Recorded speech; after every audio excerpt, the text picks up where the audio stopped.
adlaw na ato diri karon sa Binalot de Bohol sa mga gusto og affordable nga lutong bahay, kakanin og pastil ari sa Bohol, ari sa Binalot de Bohol, surita.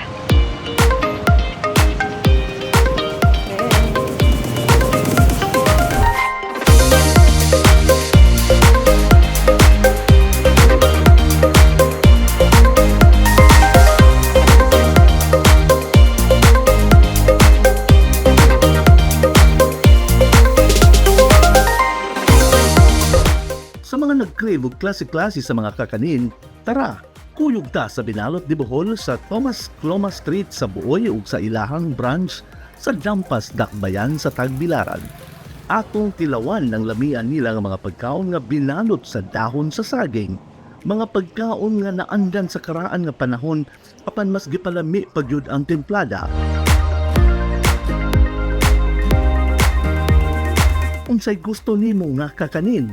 Sa Binalot de Bohol, lamian kaayo ang biko, lami po ng putumaya, mga adunay topping sa gata, sinagudan o kondensada, ang puto bongbong nga mangampay ang kalami.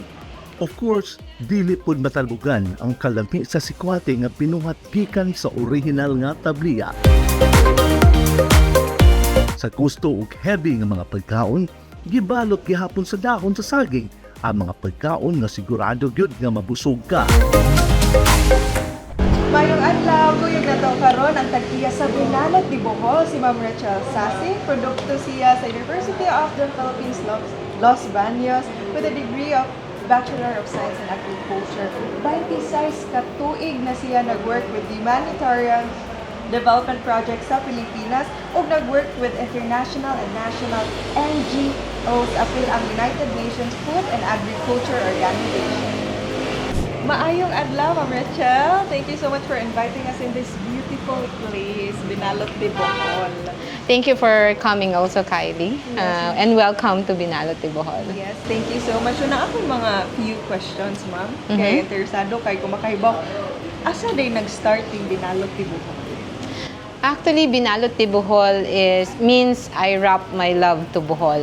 I've been here sa Bohol mga 26 years na, and I started as community development officers. I really love Bohol because when I met people on the ground, talagang minahal din naman talaga ako ng mga Bolanon. And they show me all the goodness of Bohol. And that's why when I created this social enterprise, I think about them, no? How I will help those people I work with for a long time. Unsay konsepto sa Binalot, Ma'am? Binalot de Bohol is, since I wrap my love to Bohol, everything na dishes na present namin is, we wrap with banana leaves. But inside that banana leaves is the story of many people who I work with.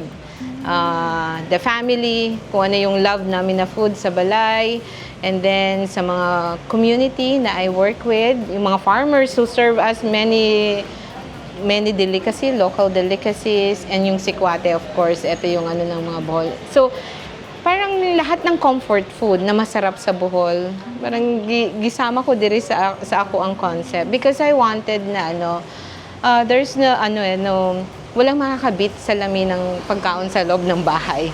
But we wanted to show it to the people na eto, ganito kasarap yung pagkain natin. Kahit kumain ka sa labas, parang nasa bahay ka lang.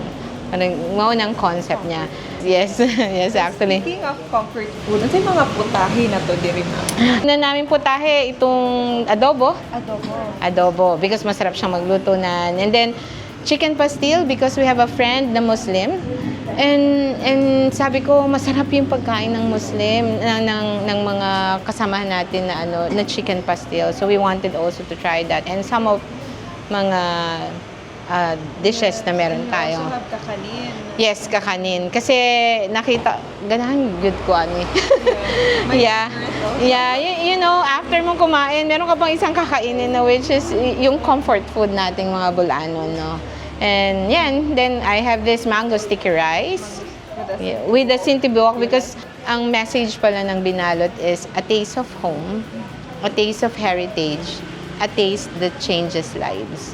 So sa mga gusto dyan makatilaw sa mga lutong bulanon, dili Yes. na gyud sa Binalot de Bohol. Yes, if you wanted to try yung Bolanon na food, you can come here and all the comfort food na need mo, you can eat here, no? At the same time, you also help the community. It's not about us, it's also how we are going to help the community collectively. Ini-invite namin kayo sa amo ang Binalot de Bohol. Open kami from 6 a.m. to 8 p.m. Naami duha ka branch, naami sa Buoy, sa Thomas Cloma Avenue, Tagbilaran City, ug diri sa amo ang second branch diri sa Dampas, Bantol Street, Poblacion, Dampas, Tagbilaran City. Ari sa Bohol, ari sa Binalot de Bohol, suroy ta! Aris Bohol, tara sa Binalot de Bohol, suroy ta!